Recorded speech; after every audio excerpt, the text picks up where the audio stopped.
Thank you for listening to the Distinguished Physical Education Podcast. Juli Neace joins me today in another back-to-school themed episode.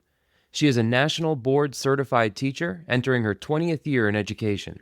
Juli earned her bachelor's degree from Northern Kentucky University and her master's from the University of Cumberland's. Her teaching journey has taken her across middle school, elementary, and even a statewide role during the pandemic as a school health coordinator with the Kentucky Department of Education. She's now in her 5th year back at the middle school level, where she continues to make an impact in physical education. In addition to teaching, Juli is an adjunct professor at NKU, mentoring future educators. She was named the 2024 Kentucky SHAPE Middle School Teacher of the Year and the SHAPE America Southern District Teacher of the Year. Juli has presented at conferences across the country and is set to speak at the Indiana SHAPE Conference, the Wisconsin Health and Physical Education Conference, and the 2026 SHAPE America National Convention in Kansas City. She's also a board member for KY SHAPE and a state partner for Health Moves Minds. Juli and I talk about creating an inclusive and welcoming PE culture, routines and rituals that set teachers and students up for success, especially at the beginning of the school year, the impact that small-sided games have on student engagement and behavior, and other topics. And now I bring you Juli Neace.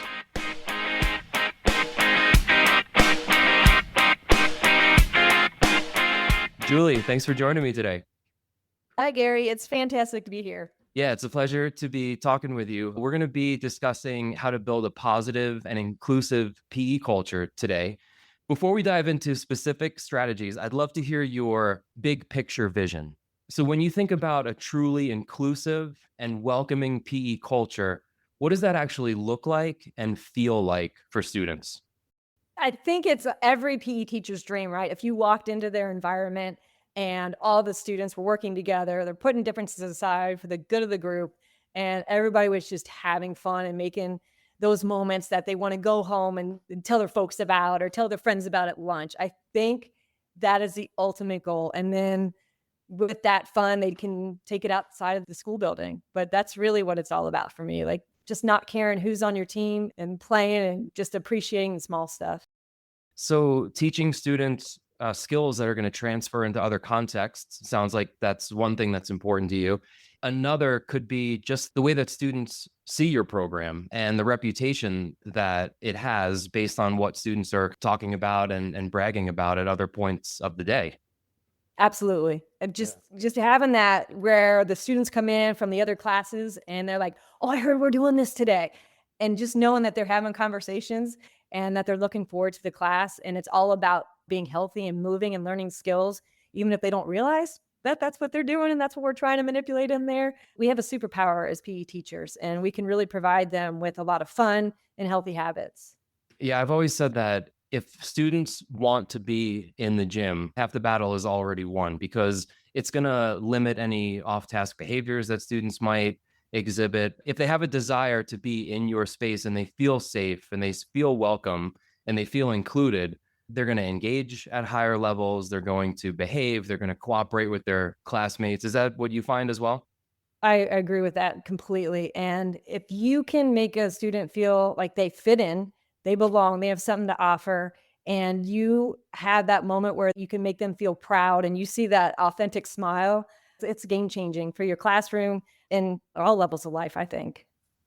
So even with the best of intentions, creating that inclusive space is challenging. What are some of the common barriers that teachers face, whether it's equipment or space, or I mentioned student behavior a minute ago, and how do you work through those types of things? I mean, it takes a lot. Like I said, everybody's dream as a PE teacher is to have that environment where everybody's just engaged and putting everything aside and just having fun and learning the skills.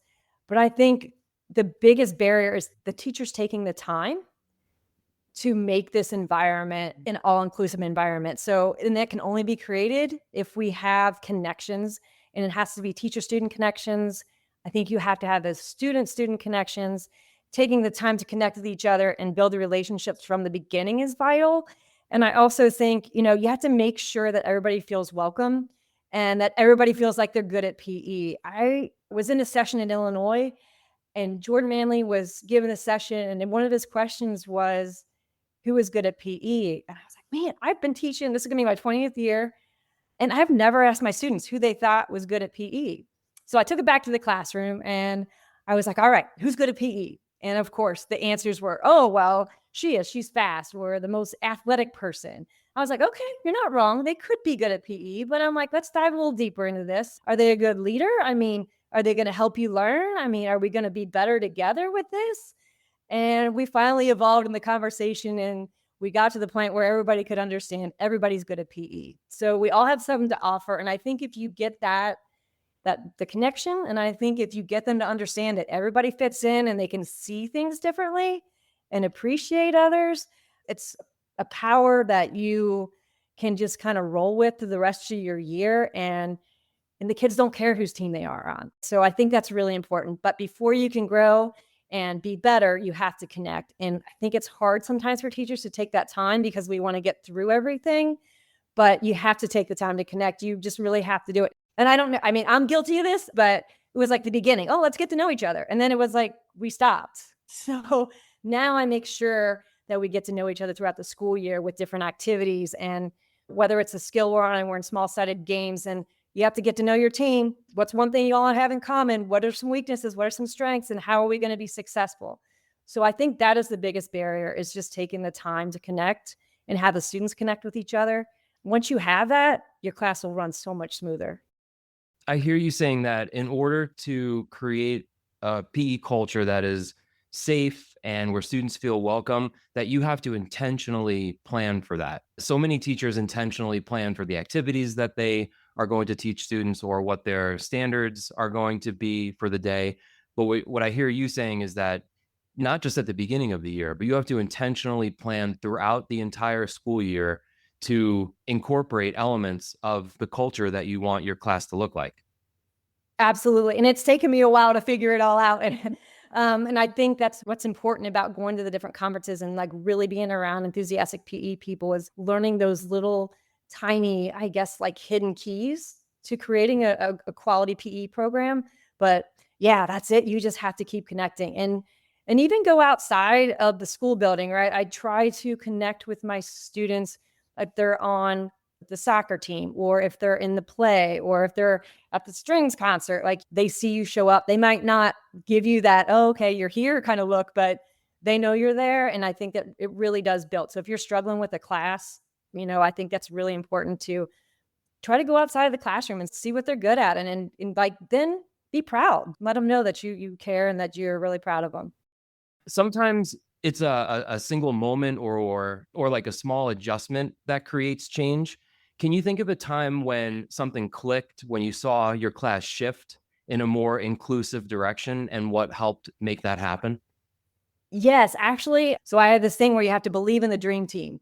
And so when they come in, I'm like, all right, this is us. This is the dream team right here. We're going to have it for the whole semester and we are going to rock it out. So we got to figure out what we can do well, what we struggle with, and then work together as a team. I'm like, we might have a big group activity where we're the team, but when we're getting those small sided teams, like, you're not always going to be on the same team. So we have to figure out how we're going to make our team the dream team. And then we really get to know each other. We celebrate the small stuff. I tell them it's not about perfection. We just want to be better at the end of this skill than we were at the beginning. And then how can we make each other better as a team? I might say, okay, you have to come up with a handshake. Anytime you do anything good through this whole activity or this skill, you have to turn, you have to look at that person, you have to give them the high five, or do the silly handshake, or do the celebration dance. So we're constantly celebrating the small stuff.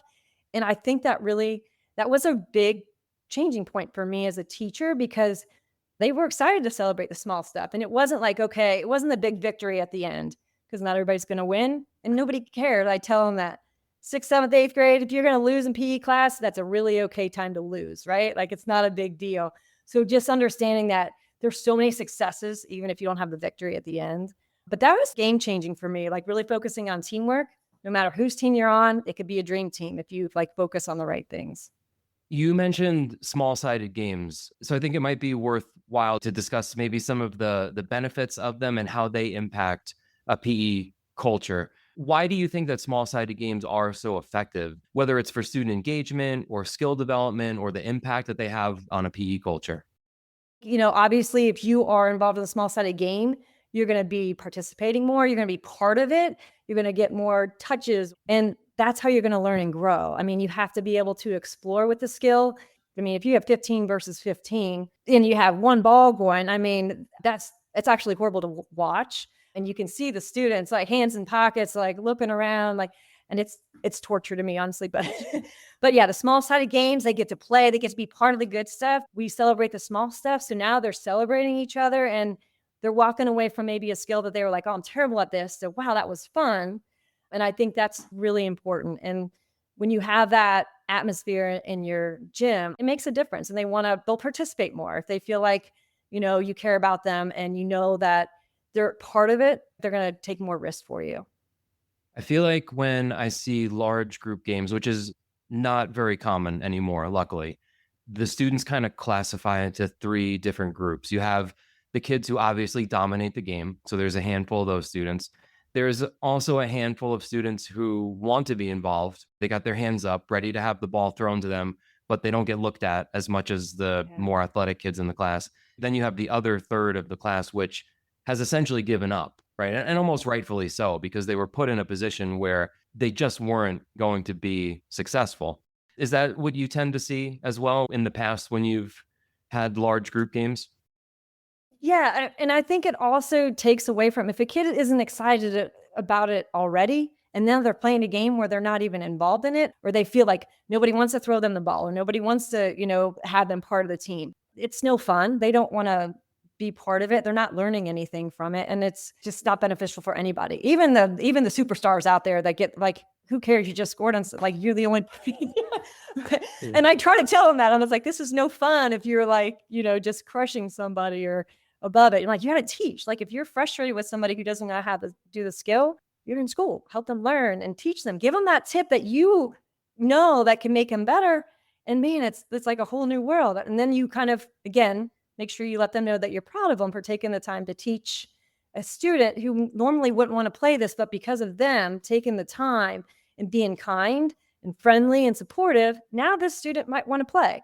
And chances are they wouldn't have without that happening. So they all have superpowers of kindness, which we need to make sure they know. That positive reinforcement is really important. So when you see a student do something like exhibit an inclusive behavior, making sure that you call that out and let them know the impact that it had on their classmates. The connection back to the culture that you're creating in a PE class is when you have those students who are not going to be engaged in an activity because, like you mentioned, it's 15 on 15. That's not just going to impact them for that one lesson, it impacts them for the rest of the school year. They're not going to be excited to show up to the gym. They're not going to feel welcomed or included or safe if they are anticipating consistently being thrown into large group games where they are just not going to be a factor and not going to be included. It always helps to hear what this looks like in practice. Can you walk us through a lesson or even just an example where small sided games really changed the dynamic? Maybe it was something that you used to teach in a large group game, or maybe you saw it online where it was designed to be a larger group game and you decided, this would work much better if I'm able to make some modifications to lower the team sizes down to 3 or 4, and maybe just talk about the impact that it had on students. Sure. And I think again, this takes I think years to kind of develop and understand like how important it is for these students to be able to play the small sided games. You might be doing an 8v8 game and it's looking good and everybody's going through it, but there's really maybe 3 or 4 people that are dominating. So if you take that and split it in half again, right now you have 44, you can instantly see the looks on their faces. They're so much more into it. They want to participate and they don't even have to be the one scoring or making whatever the goal is of the game, but they're part of this team now. And again, you got to tie in that celebrating the small successes, and then they get to celebrate and do their thing and they're part of the team that does well. And I do ask them sometimes, I'm like, would you want to be the best person on a losing team or the worst person on a winning team? And it's all up in the air there. And I was like, I don't know the right answer to that. But with this, we're small sided games. And usually when I put them into teams, if you and I were pretty good friends, I would put us together, but then I would pick maybe another 2 students that they normally wouldn't choose to be on a team with. So now they have somebody that they're friends with, so they're willing to do it. And now they have somebody that they have to learn and grow with. And then they have to create those celebrations. And I think that's really important too. So you want them to have fun with their friends, right? But you also want them to learn and grow with others. So you kind of put that mix in together as well. But it's a game changer. It really is. You have those, like I said, those large sided, it's awful because there's so many kids that stand there and you're like, okay, you're trying so hard to get them to want to, like, now we're in middle school. It's a whole new animal. It's not like I worked in elementary for a decade and man, they were so excited to come into your gym. So now middle school, I'm like, okay, we got to keep it going. We can't let them lose their passion quite yet. So I think the small sided games is the key. It's just really key to keep everybody moving and being involved. Elementary students grant you rock star status when they show up at the door. Middle school, you really have to earn it. The other thing you made me think about was different ways that you can group students. So when you break up that game that was written up as 8-on-8 and you turn it into a 4-on-4 game, one way you could do it is socially. So give students a friend to be on their team and then have them work on social skills by incorporating other students on the team that they might not normally hang out with. The other way that I've seen teachers do it is to modify the games that they're going to be playing and then have students self-select where they would like to participate. So one of the 4-on-4 courts might be like a half court basketball game, whereas the other 4-on-4 game might be some sort of modified game where the rules are slightly different. You score a point by hitting the rim or shooting off the backboard. Maybe you score another point by making 3 consecutive passes in a row. You just find other ways for groups of students who might not want to be in a competitive game of basketball to experience some success, because then that's going to lend itself back to that culture of students wanting to be in the gym and engaged and participating. Do you happen to have any examples of times where you've split students up into smaller groups and a different type of modification that you've made? I feel like you always are going to have those students that are hesitant and they don't really want to participate or they don't have that confidence. And I think you have to kind of break that down a little bit to skills. So I do. I make sure that it's not about perfection. Again, I said that it's about the process.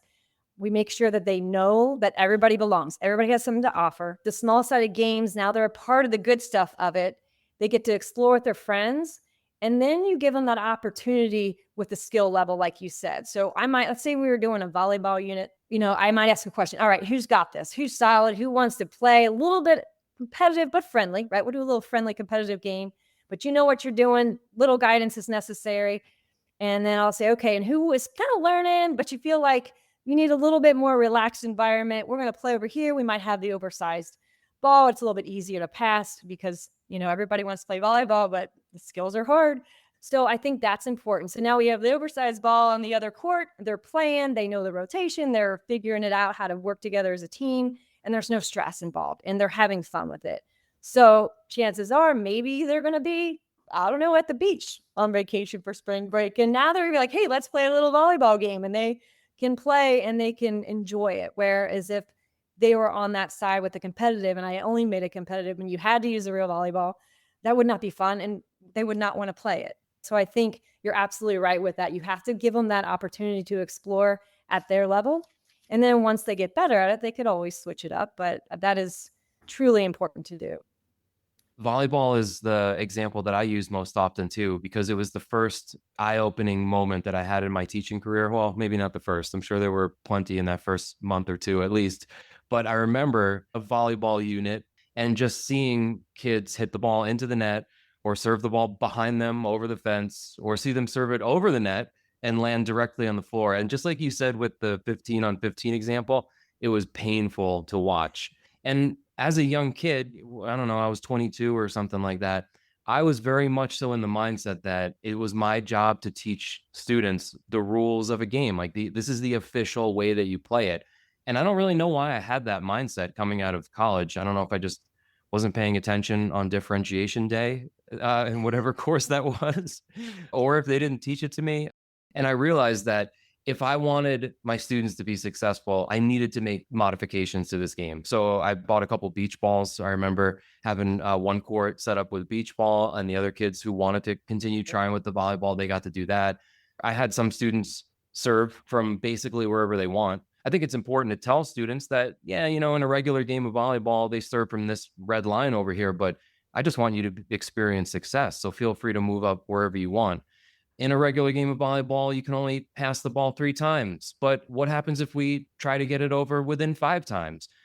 Anything that you can do to make students experience success is going to lend itself back to that positive culture that you've been talking about in this conversation. I believe that this episode is going to come out around the beginning of the school year. The tone that teachers set at the beginning of the year really matters. So, what are some specific routines or strategies that you utilize in order to begin to establish that welcoming and respectful PE community right from day one? I think it's very important to have a structure and for the students to know, what your rules and procedures are. But I feel like teachers know how to kind of go through that. One thing again, within the past couple of years, I started doing, gosh, it's really helped my classroom, my environment, participation level, is I do a couple things. And again, this is PE class, but I just take the time to do this because it builds the relationships. It's communication circles. I was at a conference, I think Kara Young was presenting it. And basically, you have your kids in two circles. If you and I were partners, the teacher would give the environment. So I would say, okay, we're going to be at the lake. One person would have to start the conversation, and you had to keep the conversation going. You had to look the person in the eye, and we're going to talk about the lake. So maybe you'd find out that I didn't like the water, or maybe I was a really good swimmer, or maybe I like to go fishing. So they kind of like learn a little bit about each other. And then we flip the script, and then I would give them a different location. And again, usually I'm like, see if you can add physical activity in there, like what they like to do, and learn about each other. So I will do those. Again, it takes a little bit of time, but it's funny. Now, some of the kids will stand and look at each other. I'm like, you got to keep talking. Come on, ask them something. And you just have to have enthusiasm and passion and really kind of get them going and talk to each other because they have to talk throughout your class, right? They have to work as a team. The other thing, I always add some type of goofy activity in there so they feel either successful or they have some fun with it, always at the beginning. And then we really talk about, and this is an Andrew Milne thing, and I absolutely love this, the favorite movement experiences, where if you could go back in time anytime you want and have that feeling that you had at that moment where you felt awesome, you felt successful, you were proud, it was like the best feeling, but it had to be related to some type of activity. What would it be? And I make them actually do a slide on it and present it. And it's not like an individual presentation, so it would take a long time, but like half the class would present and then we swap and we kind of weave through like a gallery walk. It is so interesting to see what these kids like really experience. It might be going on vacation with a dad that they don't get to see, or maybe it is when their baseball team made it to the next level, or they got to see their cousins. They just walked to the park and it was so fun. They laughed the whole time. But you get to know them and get to know what they've done and where they've been. So you're building those relationships, but you're also finding out some similarities that the students have in class, or they might have been at the same places and done the same things. It's the coolest thing. I love that. And then my last thing I do is the dream team part of it. We talk about if you had to make a life team, who would you put on it? Who's always there for you? And then relate that into our classroom and our games that we play. So those are my things that at the beginning of every bit, we just really, again, try to get that connection piece, because again, you can't build and grow if you don't have that initial connection. And it works. Even if we were doing an activity or a skill, like I'm like, all right, let's go back. Like, okay, how are we going to be a dream team? Or find one movement experience that you guys might have in common. So we kind of reflect back on that as well. And I use it throughout the semester or the school year, depending on what the schedule is. But those are my things. It's just really communication, connection, and then being part of a team. What my main takeaways from that are not just the social connections between students, but the opportunity that you are giving students to make a connection between a positive experience in their life and movement. And I wonder how that gets connected to your physical education culture as well. Do students give you examples of a time in PE that they had a positive experience? A lot of them, especially if it's a sixth grade, they'll talk about elementary PE. Like they'll put that in there.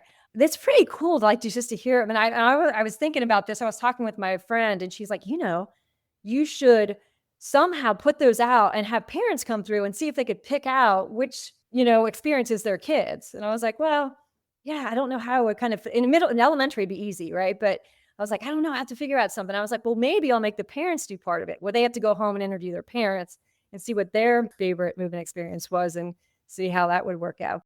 That's a great idea to get parents involved and to build relationships with families as well, because that's another thing that you want to do early in the year is not just build the culture in your PE class, but try to reach out to parents and build those relationships so that you can leverage them if you need them down the road. You don't want the first time that you ever speak to a parent to be because their son or daughter was misbehaving in PE or something like that.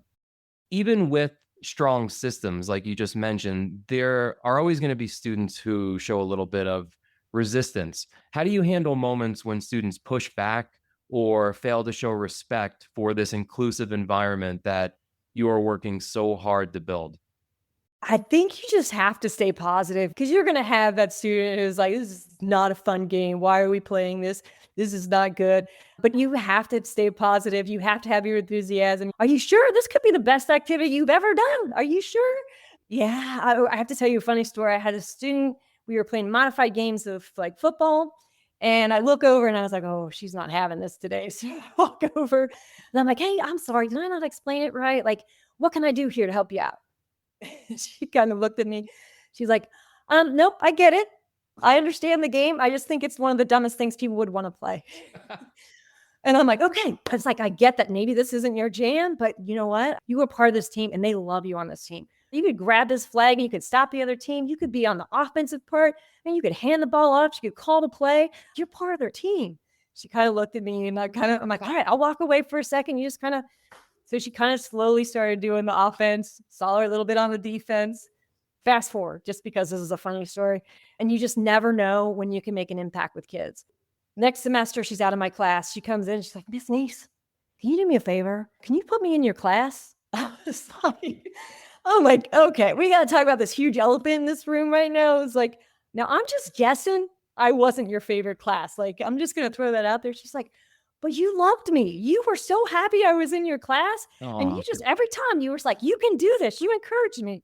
And I was like, yes, I did. So I think if you're positive, and when they're middle schoolers, you have to embrace them. You have to embrace their souls because they're figuring it all out. And you show up, you're the best you can. You try to just instill positivity and you don't know who you're going to affect. So that's it. Never give up on them.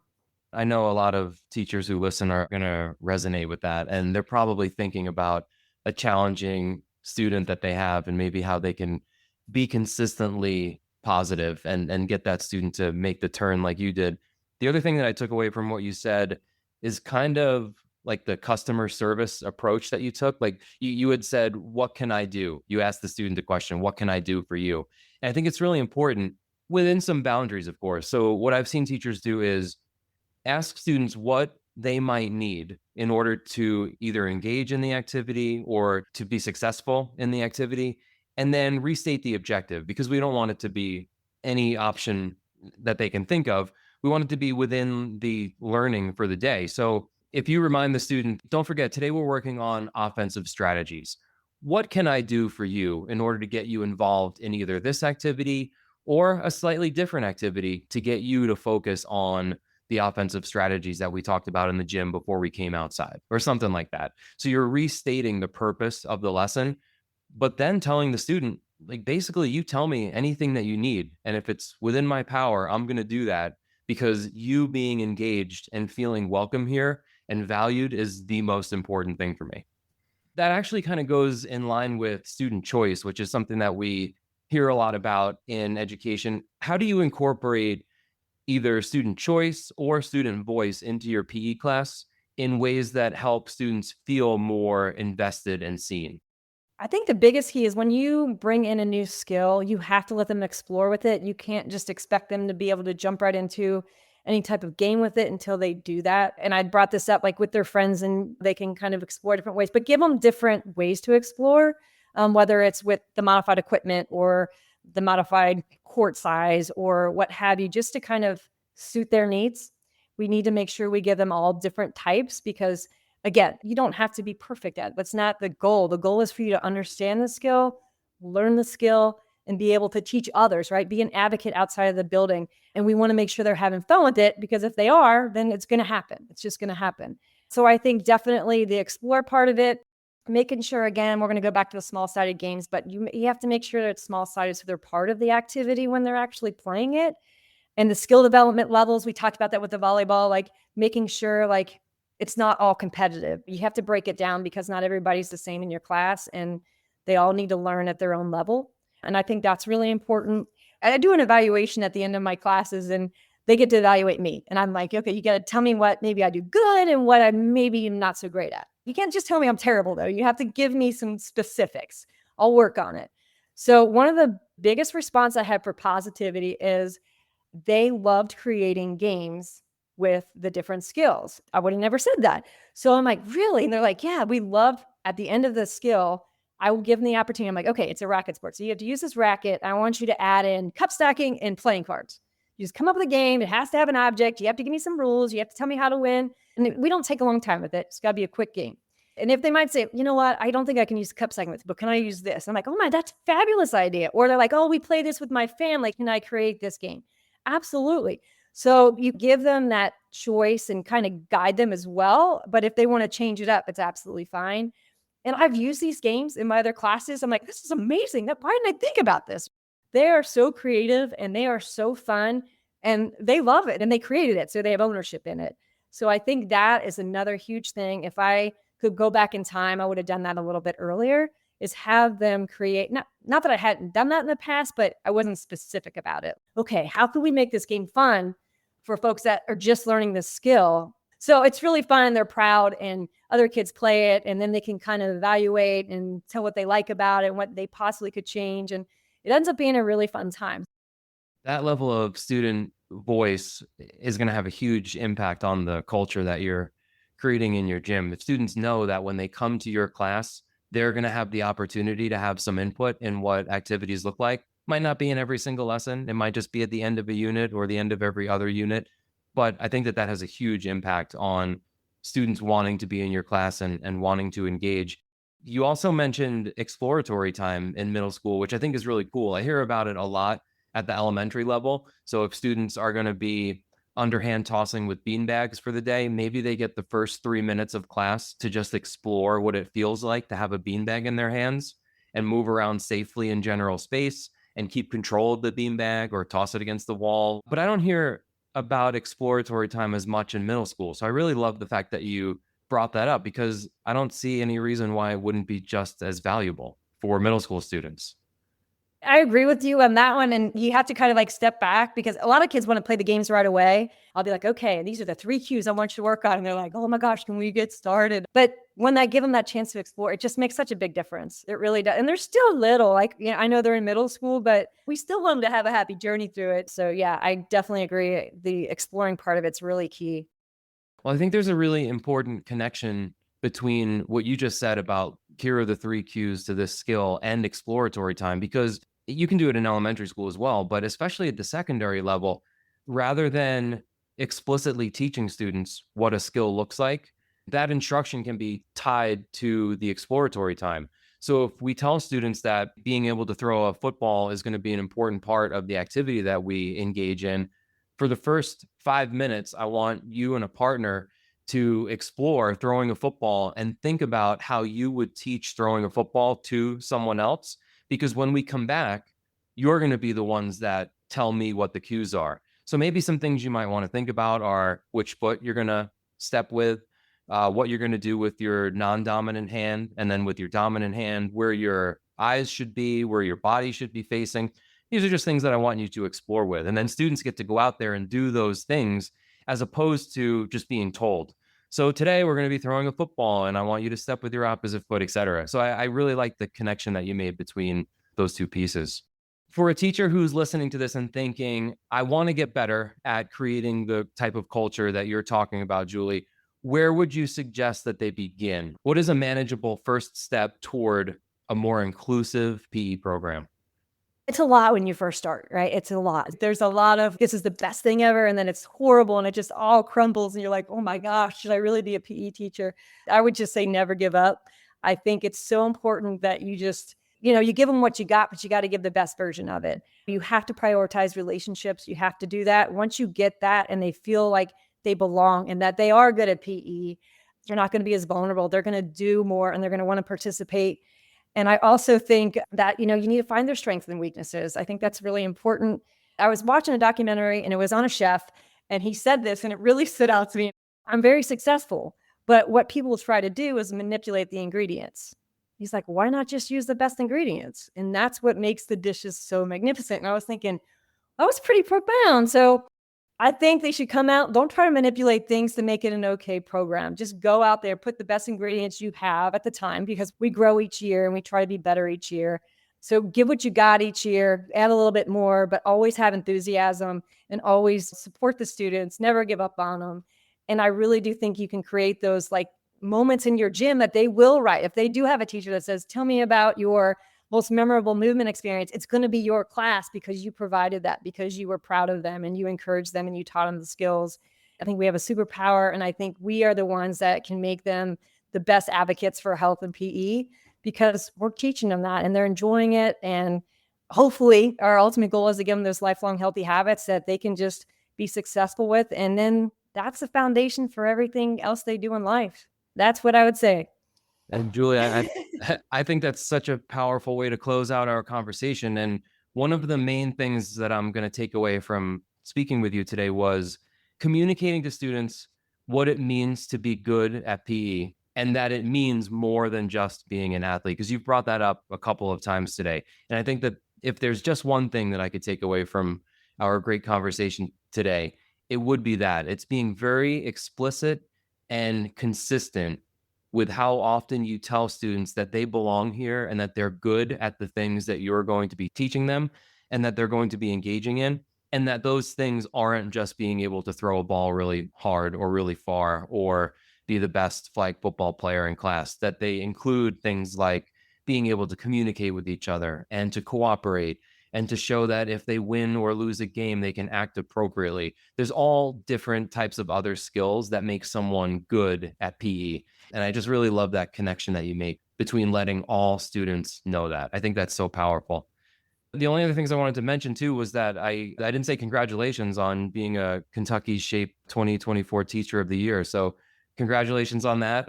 Thank you so much. I actually got the Shape America Southern District teacher. And then in Baltimore in March, there was 4 finalists. I did not get it, but I feel like I'm such a better person just going through the process.